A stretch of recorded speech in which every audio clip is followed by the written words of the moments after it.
60 seconds academy में सभी students का स्वागत है। नमस्कार। आज हम केमिस्ट्री के पहले और शायद सबसे जरूरी चैप्टर पे बात करने वाले हैं। Some basic concepts of chemistry. बिल्कुल। और ये चैप्टर जेई और नीट दोनों के लिए मतलब एक फाउंडेशन की तरह है और इससे डायरेक्ट सवाल भी आते हैं। हाँ, और हमारा मकसद सिर्फ फॉर्मूला बताना नहीं बल्कि वो कॉमन मिस्टेक्स और एग्जाम ट्रैप्स बताना है जहां स्टूडेंट्स अक्सर नंबर खो देते हैं। एग्जैक्टली। हम कुछ एग्जाम हैक्स भी देंगे ताकि आप मैक्सिमम मार्क्स स्कोर कर सके। तो चलिए शुरू करते हैं। ठीक है, तो सबसे पहले क्या? मोल मैप। हाँ, सबसे पहले मोल मैप।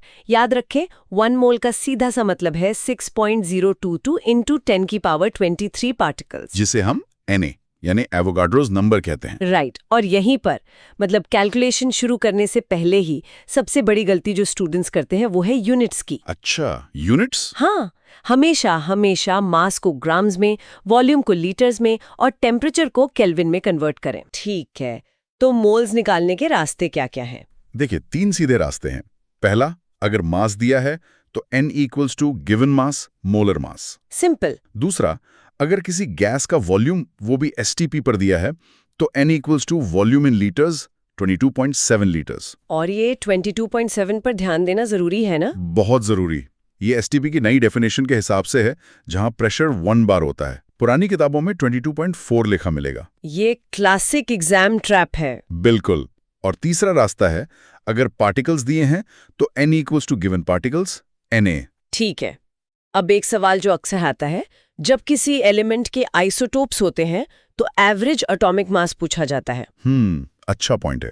इसका एक सीधा फॉर्मूला है, average mass equals to sigma percentage abundance into isotopic mass upon 100। और इसका कोई एग्जाम हैक है? बिल्कुल है। आपका आंसर हमेशा सबसे हल्के मतलब लाइटेस्ट और सबसे भारी मतलब हेवीएस्ट आइसोटोप के मास के बीच में ही आएगा। अरे वाह, तो ऑप्शंस देखकर ही गलत जवाब तुरंत एलिमिनेट कर सकते हैं। एग्जैक्टली। टाइम बचता है इससे। अब आते हैं एम्पेरिकल और मॉलिक्यूलर फॉर्मूला पर। इनका आपस में क्या रिश्ता है?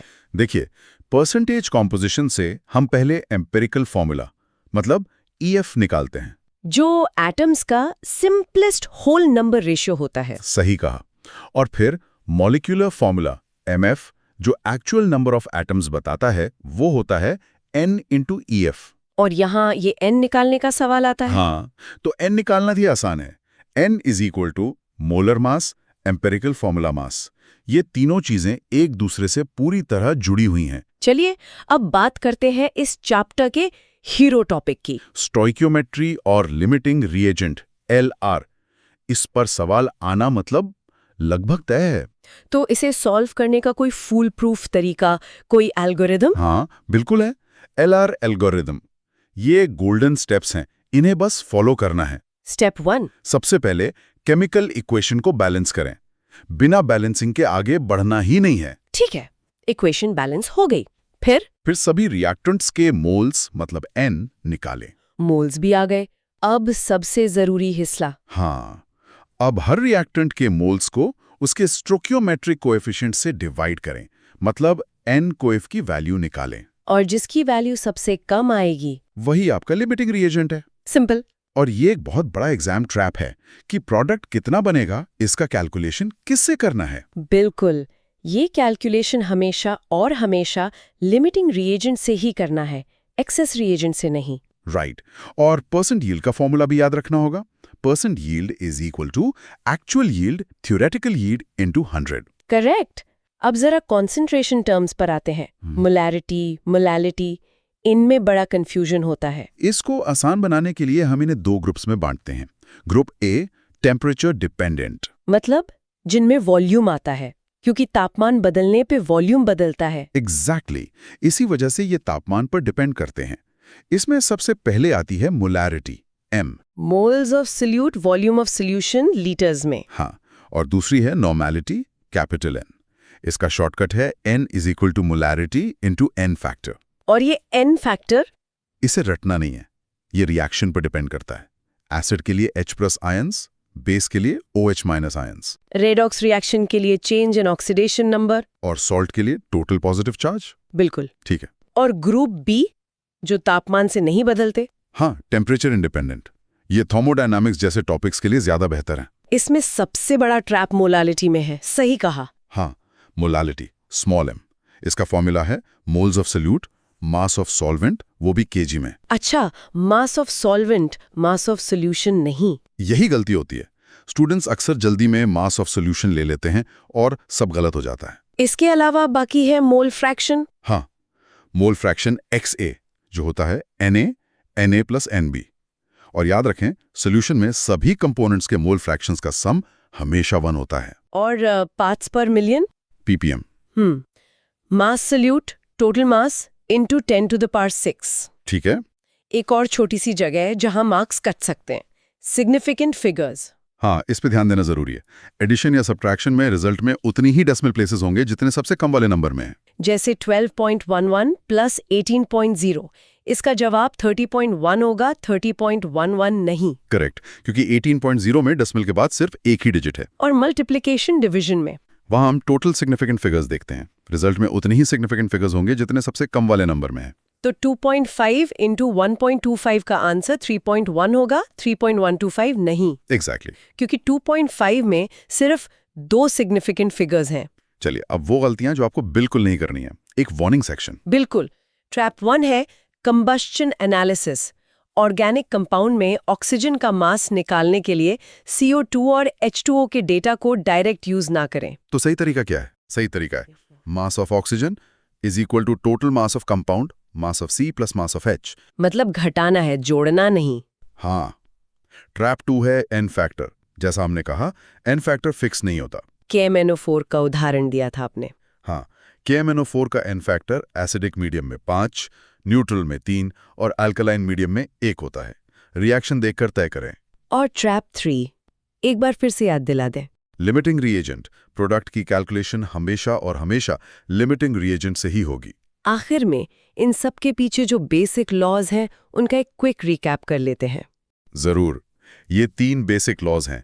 पहला, law of conservation of mass. Reactants का mass is equal to products का मास। दूसरा, लॉ ऑफ डेफिनेट प्रोपोर्शंस, मतलब कंपाउंड में एलिमेंट्स का प्रोपोर्शन बाय वेट हमेशा सेम रहता है। और तीसरा, लॉ ऑफ मल्टीपल प्रोपोर्शंस, अगर 2 एलिमेंट्स एक से ज्यादा कंपाउंड बनाते हैं तो एक एलिमेंट के फिक्स्ड मास के साथ कंबाइन होने वाले दूसरे एलिमेंट के masses small whole number ratio में होते हैं। तो ये थे some basic concepts of chemistry के वो की पॉइंट्स जो फुल मार्क्स दिलाने में मदद कर सकते हैं। बिल्कुल। मोल कॉन्सेप्ट, लिमिटिंग रिएजेंट और कॉन्सेंट्रेशन टर्म्स पर खास ध्यान दें। और कॉमन ट्रैप से बचें और यूनिट कन्वर्जन का हमेशा ध्यान रखें। हाँ, बिल्कुल। अगर ये रिवीजन सेशन आपके लिए हेल्पफुल था तो इस वीडियो को लाइक करें और अपने दोस्तों के साथ शेयर करें। और 60 सेकंड्स एकेडमी को सब्सक्राइब करना ना भूलें ताकि आप कोई भी इंपॉर्टेंट रिवीजन सेशन मिस ना करें। अगर आपका कोई भी डाउट या क्वेश्चन है तो नीचे कमेंट सेक्शन में जरूर पूछें, हम आपके सभी सवालों का जवाब देंगे। तो पिछले कॉन्सेप्ट ऑडियो में हमने इस यूनिट की नींव तो रख दी, लेकिन कॉन्सेप्ट जानना और एग्जाम में नंबर लाना, ये 2 बिल्कुल अलग-अलग बातें हैं। बिल्कुल। आज हम एक तरह से एक फेल्ड केमिस्ट्री प्रॉब्लम की फोरेंसिक इन्वेस्टिगेशन करने वाले हैं। Forensic investigation? हाँ, हम उस क्राइम सीन को देखेंगे, यानी एक गलत जवाब, और फिर पीछे जाकर उन आम गलतियों को पकड़ेंगे जहां ज्यादातर स्टूडेंट्स जानते हुए भी नंबर गवा देते हैं। बिल्कुल सही कहा। ये सेशन थ्योरी का नहीं, स्ट्रैटेजी का है। ये समझने का है कि पेपर सेटर का दिमाग, मतलब वो काम कैसे करता है। हाँ। देखिए, नीट, जेई मेन और जेई एडवांस्ड तीनों एक ही कॉन्सेप्ट को अलग अलग नजरिए से परखते हैं। यही तो समझना है, ये नजरिया अलग क्यों है? कॉन्सेप्ट तो वही है। नजरिया इसलिए अलग है क्योंकि एग्जाम का मकसद अलग है। नीट को एक डॉक्टर चाहिए जिसे तेजी से और सटीकता से फैसले लेने आते हों। राइट। इसलिए वहां ज्यादातर सीधे सवाल आते हैं, 1-2 स्टेप वाले numericals, combustion analysis, significant figures, सही फॉर्मूला लगाओ, सही जवाब पाओ। स्पीड और एक्यूरेसी का खेल है। बिल्कुल। और जेईई मेन? हाँ, जेईई मेन को एक इंजीनियर चाहिए जो अलग अलग कॉन्सेप्ट्स को जोड़ सके। तो वो क्या करेगा? वो लिमिटिंग रिएजेंट के सवाल में परसेंटेज यील्ड मिला देगा। अच्छा, मल्टी कॉन्सेप्ट। हाँ, वो मोल फ्रैक्शन और पीपीएम को एक ही सवाल में डालकर पूछेगा। यहाँ मल्टी कॉन्सेप्ट एप्लीकेशन टेस्ट होता है। और फिर आता है जेईई एडवांस्ड, जो सबके लिए एक पहेली जैसा है। वो क्या करता है? जेईई एडवांस्ड एक रिसर्चर का दिमाग ढूंढ रहा है। वो आपको जवाब नहीं बल्कि आपके सोचने का तरीका जानना चाहता है। अच्छा, इसलिए वो कॉन्सेप्चुअल ट्रैप सेट करता है।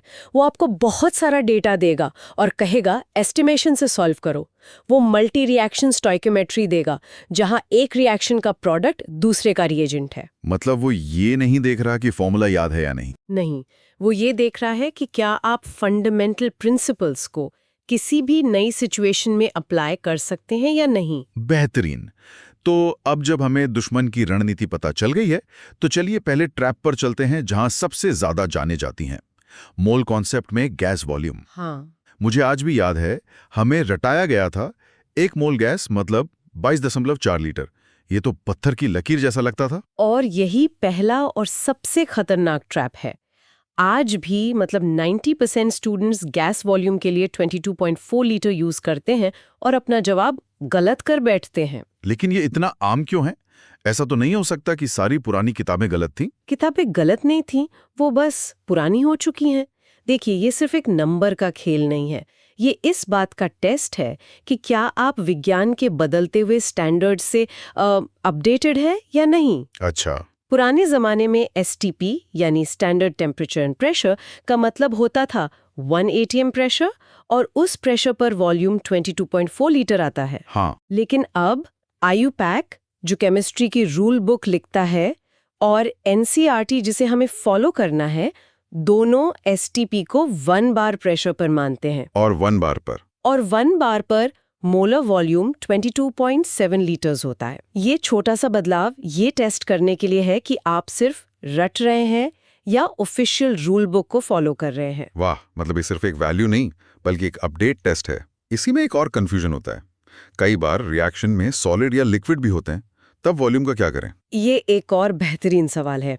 एवोगैड्रोज लॉ जो कहता है कि volume is proportional two moles, वो सिर्फ और सिर्फ गैसों के लिए बना है। सिर्फ गैसों के लिए?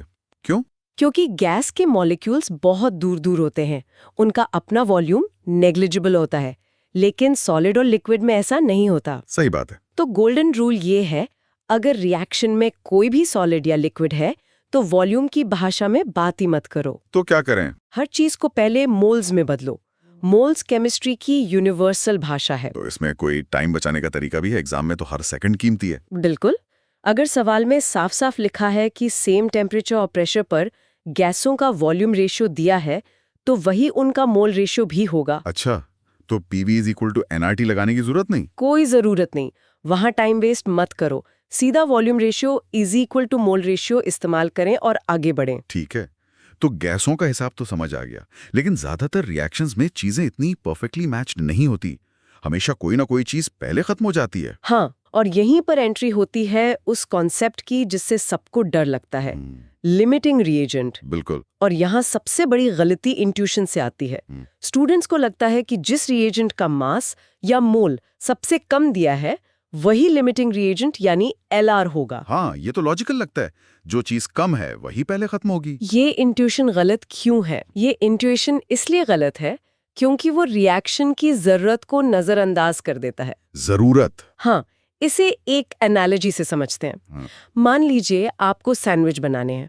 रेसिपी है 2 ब्रेड स्लाइस और 1 चीज स्लाइस से एक सैंडविच बनता है। ठीक है। आपके पास 10 ब्रेड स्लाइस हैं और 3 चीज स्लाइस हैं। अब मात्रा में तो चीज कम है, लेकिन क्या वो लिमिटिंग है?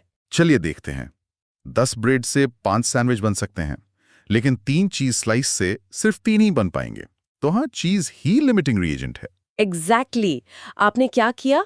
आपने अवेलेबल क्वांटिटी को रिक्वायर्ड क्वांटिटी पर यूनिट से डिवाइड किया। हाँ, सही है। केमिस्ट्री में यही रिक्वायर्ड क्वांटिटी आपका स्टोकियोमेट्रिक कोफिशिएंट है। इसीलिए हम कच्चे मोल्स मतलब रॉ मोल्स को कंपेयर नहीं करते, हम मोल स्टोकियोमेट्रिक कोफिशिएंट की वैल्यू को कंपेयर करते हैं। अच्छा, जिसकी ये वैल्यू सबसे कम होगी वही आपका असली LR है। समझ गया। तो एक बार LR सही पकड़ लिया, फिर तो कोई गलती नहीं होनी चाहिए। होनी तो नहीं चाहिए, पर होती है।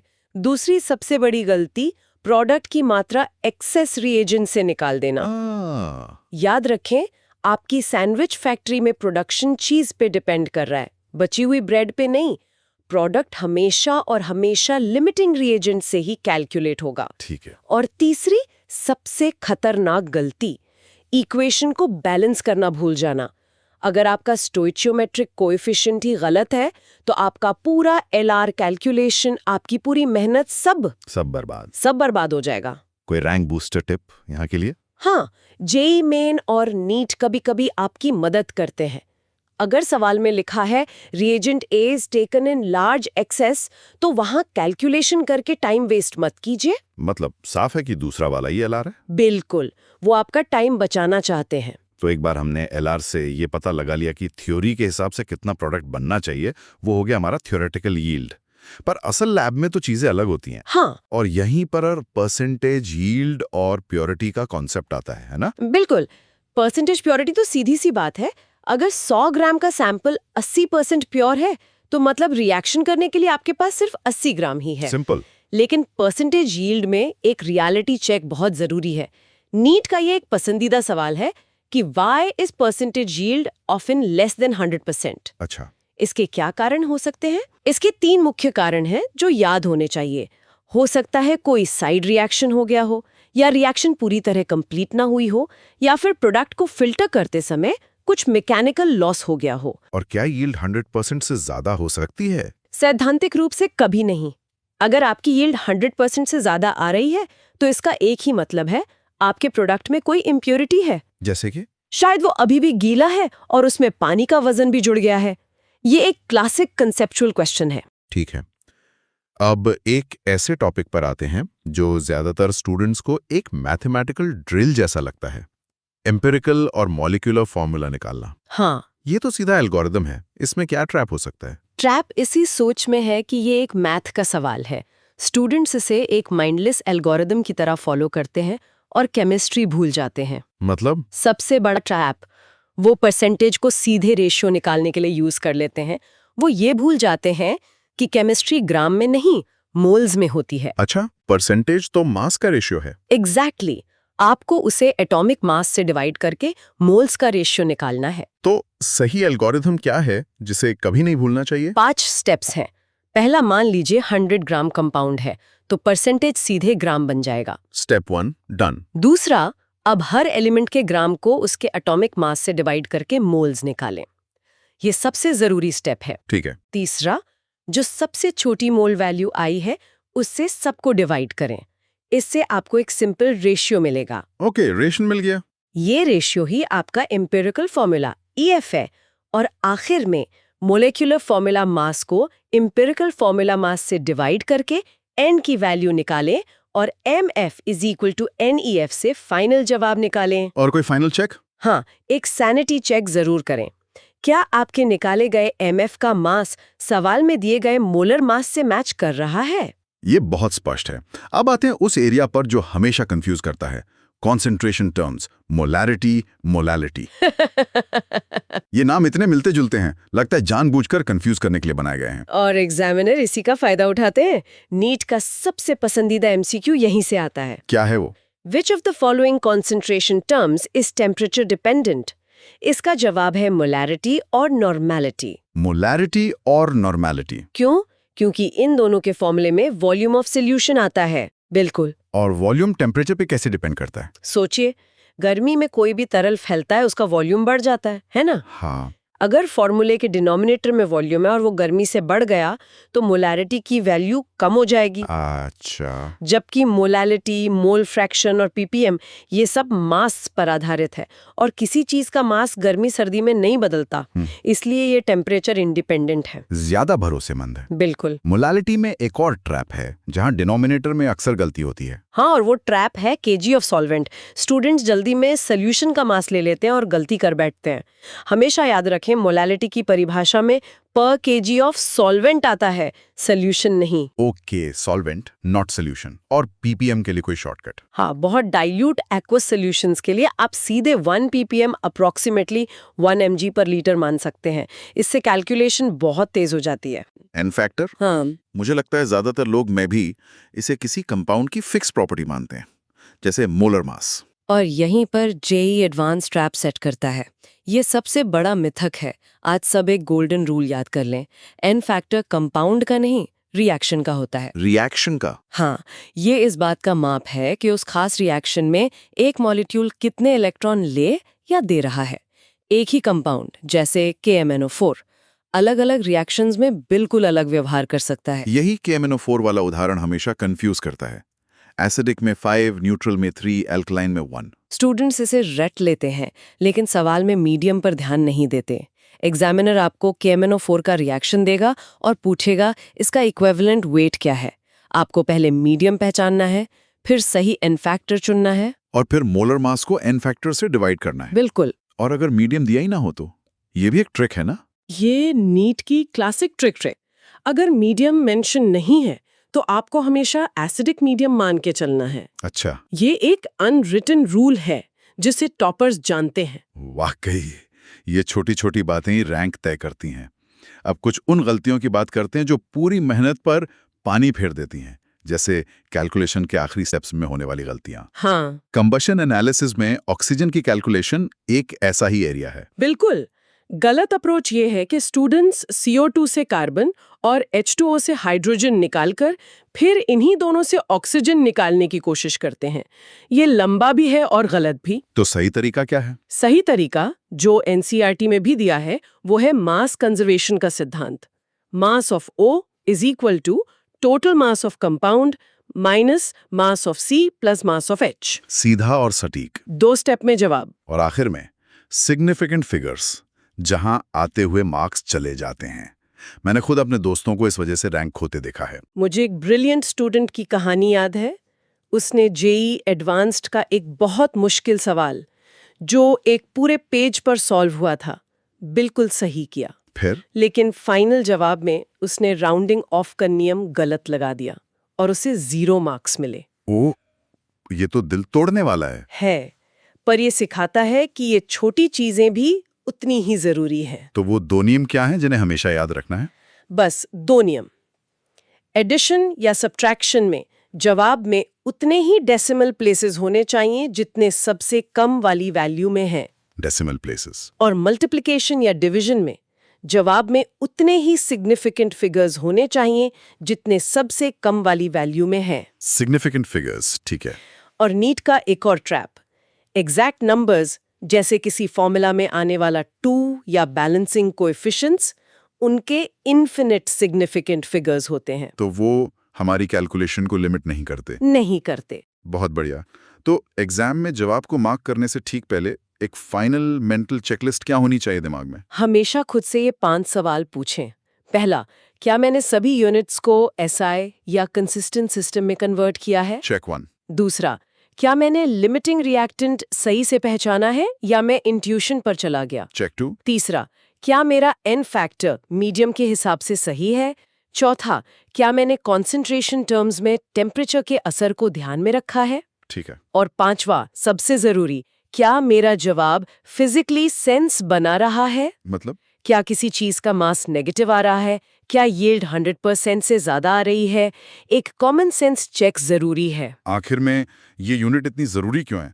क्यों इसे एक रैंक बूस्टर माना जाता है? क्योंकि इसमें रटने जैसा कुछ नहीं है। अगर आपकी कैलकुलेशन एक्यूरेसी और कॉन्सेप्ट्स की पकड़ अच्छी है तो मार्क्स गारंटीड है। और दूसरी बात, ये फिजिकल केमिस्ट्री की आत्मा है।